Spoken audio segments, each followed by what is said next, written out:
बड़ी खबर जो इस समय आ रही है, ईरान इजराइल के बीच चल रहे युद्ध के बीच की ईरान की ओर से यह कहा गया है कि अभी सीज फायर पर कोई समझौता नहीं हुआ है और ट्रंप ने कहा है कि समझौता हो चुका है, सीज फायर होगा। ईरान ने कहा कि ईरान पर पहले इजराइल अपने हमले बंद करे, युद्ध विराम पर अब तक कोई समझौता नहीं हुआ है। बीती रात जिस तरह से डोनाल्ड ट्रंप ने सोशल मीडिया पोस्ट पर यह जानकारी दी कि ईरान और इजराइल के बीच जंग में सीज फायर हो चुका है, तो युद्ध विराम पर अब ईरान के विदेश मंत्री का औपचारिक बयान आया है कि अभी तक कोई समझौता नहीं हुआ है।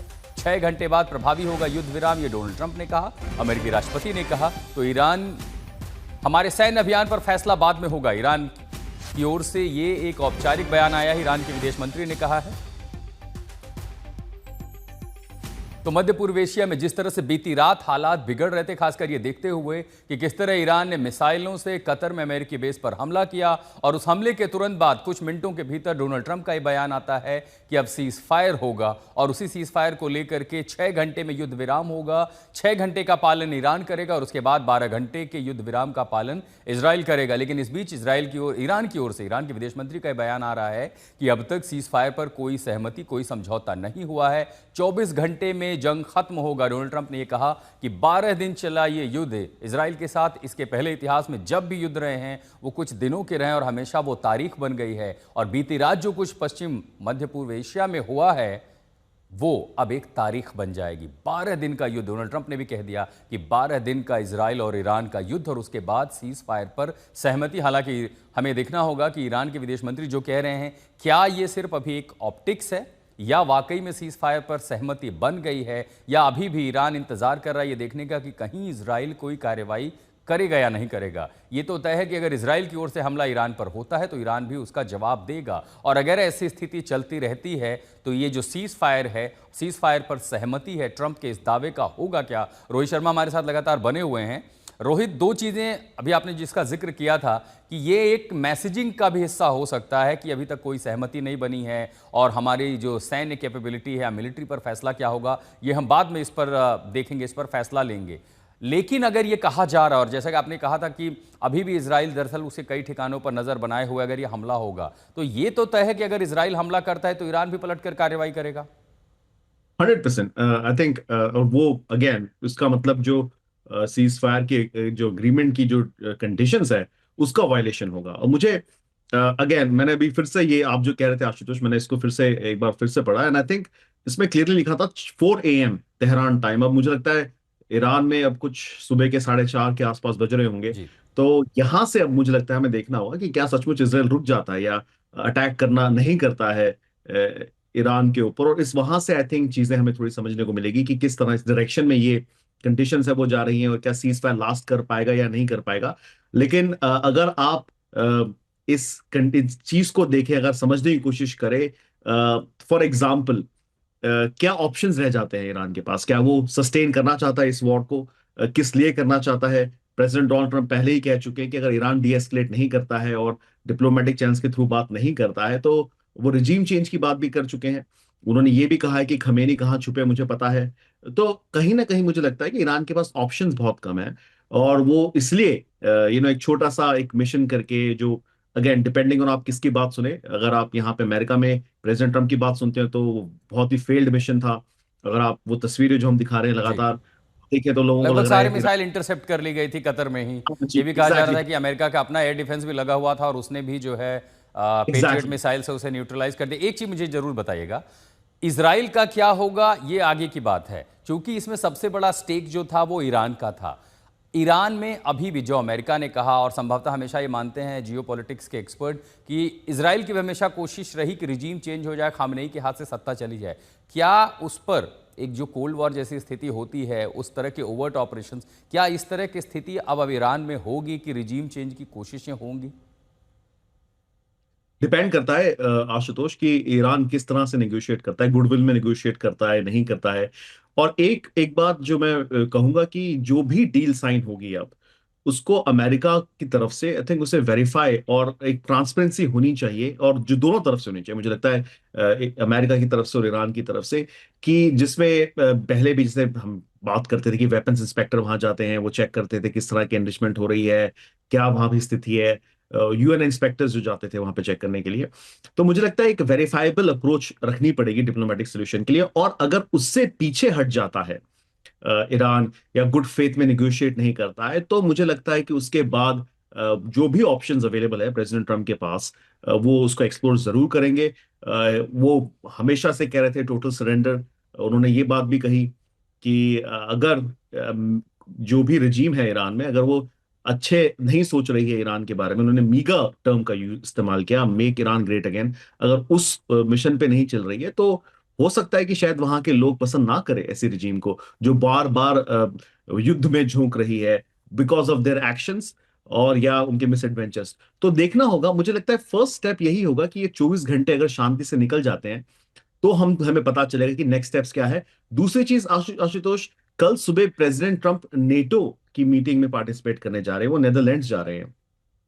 तो मुझे लगता है कि ये बहुत इंपॉर्टेंट होगा वहां पे भी, कि अगर इस पूरी स्थिति को वहां पे नेटो जो बाकी देश है वो इसमें किस तरह से वो देखते हैं, वो क्या बैक चैनल्स के थ्रू नेगोशिएट कर पाते हैं, वो किस तरह का एक टेम्पलेट अपनाते हैं ईरान को समझाने के लिए, उनको न्यूक्लियर वेपन से हटाने के लिए, दूर रखने के लिए। तो वो भी एक इंपॉर्टेंट चीज होगी नेटो के मुझे। शामिल होने की धमकी रोहित संभवतः ब्रिटेन ने भी दी थी कि अगर इसके बाद भी ईरान हमला करता है अमेरिकी बेसिस पर, सैन्य बेसिस पर, तो इसे नेटो पर हमला माना जाएगा। मैक्रोन ने भी ये कहा था कि देखिए कि ये एस्केलेट नहीं होना चाहिए, पूरा ये जो रीजन है यहाँ पर शांति आनी चाहिए। क्या ये भी एक दबाव था ईरान पर कि अगर स्थिति एस्केलेट होती है तो सीधे सीधे नेटो इसमें शामिल हो जाएगा, इन्वॉल्व हो जाएगा? देखिए, अगर अमेरिकन सोल्जर्स पे हमला होता, अगर अमेरिकन के जो सोल्जर्स हैं उनका कोई जान का खतरा होता, या ऐसी इस तरह की चीज होती, उनका नुकसान होता या उनकी जान चली जाती, तो मुझे लगता है कि डायरेक्ट कॉन्फ्लिक्ट हो जाता। और फिर जो नेटो का जो वन ऑफ द आर्टिकल्स है, वो डिपेंड करता है अमेरिका के ऊपर, वो इन्वोक करना चाहे या नहीं करना चाहे, कि attack on one countries attack against all the Nations. Possibly yes. लेकिन मुझे लगता है कि अमेरिका खुद समर्थ होता अकेले ही ईरान से वॉर करने के लिए। और यस, ऑब्वियसली इंटेलिजेंस और बाकी सपोर्ट तो उन्हें मिल ही जाता नेटो की तरफ से। तो मुझे लगता है कि ये बहुत इंपॉर्टेंट टाइम था आज का, जो टाइमलाइन थी जब ये सीज फायर अनाउंस किया डोनाल्ड ट्रंप ने। कल वो नेटो जाएंगे, वहां पे भी जैसा मैं कहता बैक चैनल्स के थ्रू बात हो सकती है। और अगले 24 घंटे जो हैं, मुझे लगता है बहुत इंपॉर्टेंट है डिप्लोमेसी के लिए, बैक चैनल्स के लिए। ये खबरें भी आई थी आशुतोष की प्रेसिडेंट ट्रंप ने टर्किश प्राइम मिनिस्टर जो है, प्रेसिडेंट है एर्दोगन, उनके साथ भी मिलकर एक बैक चैनल स्टैब्लिश किया था। और जब वहां पे जो बातचीत थी वो विफल हुई, वहां पे जब ईरान ने गुड फेथ में निगोशिएट नहीं किया, उसके बाद प्रेसिडेंट ट्रंप ने डिसीजन लिया कि वो अटैक करेंगे ईरान के ऊपर। तो बहुत कुछ बचा है मुझे लगता है अभी, लेकिन बड़ी खबर ये जो सबसे बड़ी वो ये है इस वक्त की, कि दोनों साइड सीज फायर के लिए मान गई है। और अब जो नेक्स्ट स्टेप्स होंगे वो देखने होंगे कि डिप्लोमेटिकली इसे कैसे हल किया जाए। कतर की भूमिका क्या रही होगी इसमें? क्योंकि हमने एक देखा था कि जब हमास के साथ चाहे नेगोशिएशन हो रही हो या फिलिस्तीन के साथ, तो वो भी कतर में हो रही थी। उसके अलावा लेबनान के पीछे भी माना जा रहा है कि जो बातचीत हो रही थी उसमें भी कतर की भूमिका थी। ईरान और अमेरिका के बीच जो तनाव बढ़ रहा था, या इजराइल और ईरान के बीच तनाव, उसमें कतर की भूमिका क्या थी? देखिए, कतर अभी नहीं, अभी हम लोग पिछले अगर कितने जितने भी कॉन्फ्लिक्ट्स हम उठा के देखें, उसमें हमेशा से स्पेशली मिडल ईस्ट में वो एक मध्यस्थता का रोल अदा करता आया है, कि वो एक नेगोशिएटर है, वो नेगोशिएट करता है चीजें। इनफैक्ट प्रेसिडेंट डोनाल्ड ट्रंप के पहले कार्यकाल में जब तालिबान के साथ भी नेगोशिएट की गई थी डील्स, वो भी वहीं पे हुई थी, कतर में ही हुई थी। तो कहीं ना कहीं आई थिंक उनका बहुत अहम रोल रहा है। आपको ये भी समझना होगा आशुतोष कि कतर एक ऐसा देश है मिडिल ईस्ट में जो एक सॉफ्ट कॉर्नर उनके लिए है, उनके मन में है ईरान के लिए।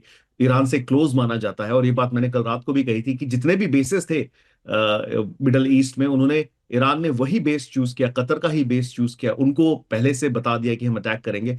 तो कहीं ना कहीं मुझे लगता है बहुत इंपॉर्टेंट रोल था। और जो पहला स्टेटमेंट आया था कतर से, उन्होंने निंदा तो ऑब्वियसली की थी, कड़ी निंदा की थी इस अटैक की ईरान से, लेकिन उसमें पीस की बात की थी, सीज फायर की बात की थी, नेगोशिएशन की बात की थी।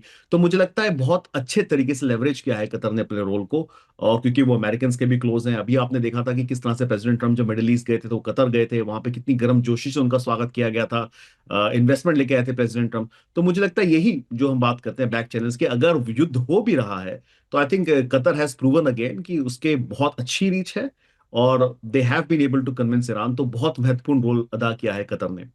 यानी श्रेय दिया जा सकता है कि सिर्फ अमेरिका ही नहीं बल्कि कतर की भूमिका महत्वपूर्ण थी इस पूरे सीज फायर की जो जानकारी अब तक सामने आई है। बहरहाल ईरान की ओर से हालांकि अभी तक जो कहा गया है कि सीज फायर पर कोई समझौता नहीं हुआ है, लेकिन चूंकि जब ये कहा गया था उस समय ईरान में समय और था, और जियोपॉलिटिक्स में जब स्थिति युद्ध जैसी हो, जब वॉर गेम्स चल रहे हों, तो पल पल तस्वीरें बदलती हैं, पल पल जानकारियां बदलती हैं। लेकिन ईरान ने यह भी कहा है कि फिलहाल इजराइल हमले बंद करे। तो क्या इजराइल हमले बंद करेगा? क्योंकि इजराइल के पास क्या उसका स्ट्रेटेजिक गोल पूरा हो गया है? वो हमले कर रहा था, इजराइल पर निशाना बना रहा था, और कल भी उसने इजराइल के उन परमाणु ठिकानों के मुहानों को बंद किया है हमले करके, ताकि वहां से दोबारा प्रवेश ना हो सके। ये माना जा रहा है कि इजराइल का जो परमाणु प्रसार है वो लगभग 10 से 15 साल पीछे चला गया है। उस बीच आईएई यानी इंटरनेशनल एटॉमिक एनर्जी जो ऑर्गेनाइजेशन है, उसने भी कहा कि वो भी ईरान पर सख्ती दिखाएगा। ईरान की ओर से कहा गया कि दरअसल वो आईएई से बाहर होगा।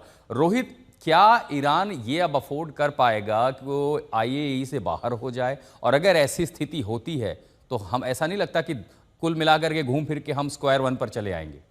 बिल्कुल, और मैं वही कह रहा था आशुतोष, बहुत अच्छा सवाल पूछा एक्चुअली आपने कि क्या right, what are the conditions, किस तरह की डील अब यहाँ से डिप्लोमेटिकली होगी। ईरान गुड फेथ में निगोशिएट करेगा, क्या कंडीशंस ईरान मानने को तैयार है, नहीं मानने को तैयार है। और जो आपने पहले सवाल किया था कि रिजीम चेंज की बात, क्या अगर अमेरिका को, ईरान में वेस्ट को, मुझे लगता है, और इसराइल को ये लगेगा, अगर लगता है ऐसा कि ईरान फिर से वही गलतियां दोहराने वाला है, तो हो सकता है कि शायद फिर जो बाकी प्रेसिडेंट हमने बातें की about changing the government, changing the leader of Iran, वो सारी चीजें शायद हमें देखने को मिले। लेकिन बहुत आई थिंक सुसाइडल होगा for Iran to not join और लीव आईएईए। मुझे लगता है कि that should be the first step, अगर वो गुड फेथ में निगोशिएट करना चाहते हैं। और डिपेंड करता है कि खमेनी क्या सोच रहे हैं। आई मीन उनकी, वैसे देखा जाए तो he is also very old, वो पुराने विचारों के हैं, तो शायद कहीं ना कहीं मुझे लगता है कि इट विल डिपेंड ऑन कि उनका डायरेक्शन और उनका विजन अपने देश को लेके क्या है। उस पर निर्भर करता है कि ईरान अगला एक्शन क्या लेगा।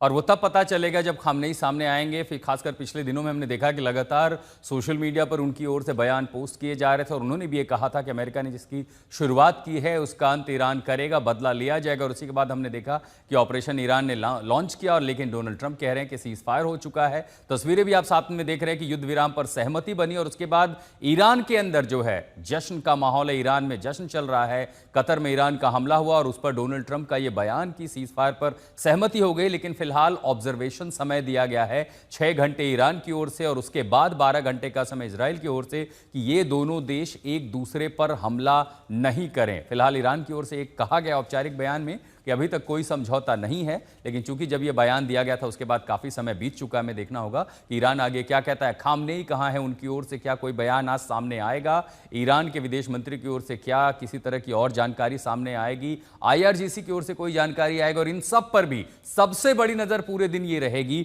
कि क्या आज इजराइल कोई नया हमला करेगा ईरान के ऊपर, क्योंकि कल भी उसने ईरान के परमाणु ठिकानों पर, जहां पहले अमेरिकी हमला हो चुका है, वहां किया था। और इसीलिए इन सब के बीच नजर दरअसल ये है कि मध्य पूर्व एशिया में कल जो उबाल था, क्या वो आज शांत हो चुका है? क्या एक वैश्विक संकट जो खड़ा हो रहा था वो टल चुका है? क्योंकि इन सब पर नजर दरअसल रोहित हरमुज के उस जलडमरूमध्य पर थी, उस स्ट्रेट पर थी कि अगर ये एस्केलेट हुआ तो सबसे पहले ईरान आखिर करेगा क्या? और अगर ईरान उस रास्ते को, उस पैसेज को बंद करता है, तो क्या अमेरिका समेत दूसरे तमाम देश जिनके सामने यह संकट खड़ा होगा, उनके पास कोई ऑप्शन था कि कार्रवाई करके वहां पर एक उस स्थिति को सामान्य करें? देखिए बिल्कुल, और ये आशुतोष यही बात है, राइट। सो अगर अगर आप एक ईरान की तरफ से देखें तो उनके पास बहुत अच्छा एक नेगोशिएशन का जो पॉइंट है वो ये है कि देखिए, हम स्ट्रेट ऑफ हॉर्मुज जो है उसे क्लोज नहीं कर रहे हैं। अगर आप हमसे नेगोशिएट करना चाहते हैं तो हमारी भी आप बातें सुने, क्योंकि वो बहुत स्ट्रेटेजिकली इंपॉर्टेंट है। आप देखिए, वहां से सारा ट्रेड बंद हो सकता है ऑयल को लेके। आज हमने देखा मार्केट में उथल पुथल हुई थी सुबह। प्रेसिडेंट ट्रम्प ने भी पोस्ट किया था कि ऑयल प्राइसेस जो है वो कम हो जाने चाहिए, इसे बढ़ाने की जरूरत नहीं है। तो मुझे लगता है एक बहुत अच्छा नेगोशिएशन पॉइंट है ईरान के पास when they talk to the American and the west, negotiate करने के लिए। और अगर वो अगर युद्ध कंटिन्यू होता और उस तरह की सिचुएशन में ईरान होता कि वो उसे बंद कर देता, तो ऑब्वियसली एस्केलेशन होता, और बाकी के देश भी उसमें कहीं ना कहीं प्रेशर जरूर डालते कोई ना कोई एक्शन देने का। और बाकी देश भी देखिए आशुतोष, जो है वहां पे मिडिल ईस्ट में, आप सऊदी अरेबिया को देख लीजिए, यूएई को देख लीजिए, बहरीन को देख लीजिए, हर किसी का स्टेक था इस वॉर में। तो हम इसे बाहर से जब देखते हैं तो लगता है कि केवल इसराइल और ईरान लड़ रहे हैं और अमेरिका ने जाके स्ट्राइक्स कर दी, लेकिन बाकी के जो चैनल, बाकी के जो नेशंस हैं, उनका भी बहुत बड़ा स्टेक है पूरे रीजन में। और मुझे लगता है कि they would have pressured Iran to do something जो डिप्लोमेटिकली हो, और वही हमें शायद देखने को मिल रहा है। और उसी डिप्लोमेसी के बाद एक बड़ा रास्ता कम से कम ये दिखाई दे रहा है कि बड़ा संकट टल चुका है। मध्य पूर्व एशिया में जो तनाव की स्थिति थी वो अब सामान्य हो रही है। खासकर अमेरिका का ये बयान देखते हुए कि इजराइल और ईरान के बीच जो है बढ़ता हुआ तनाव वो रुक रहा है, वो खत्म हो गया है। जो 12 दिनों की जंग थी वो थम गई है। फिलहाल ईरान की ओर से अभी तक जो जानकारी है उसके मुताबिक यही है कि फिलहाल अब जंग नहीं होगी, लेकिन ईरान कह रहा है कि अभी तक कोई समझौता नहीं हुआ है। उनके विदेश मंत्री की ओर से ये बयान आया है। एक तरफ आप तस्वीरें देख रहे हैं कि कैसे कतर में अमेरिकी बेस पर हमला हुआ, और दूसरी तरफ डोनाल्ड ट्रंप जिन्होंने ये कहा कि युद्ध विराम हो चुका है। और दूसरी बड़ी खबर, ईरान ने अमेरिका के दावों को नकार दिया है और ईरान के विदेश मंत्री की ओर से बयान आया है कि अभी तक कोई सहमति नहीं है।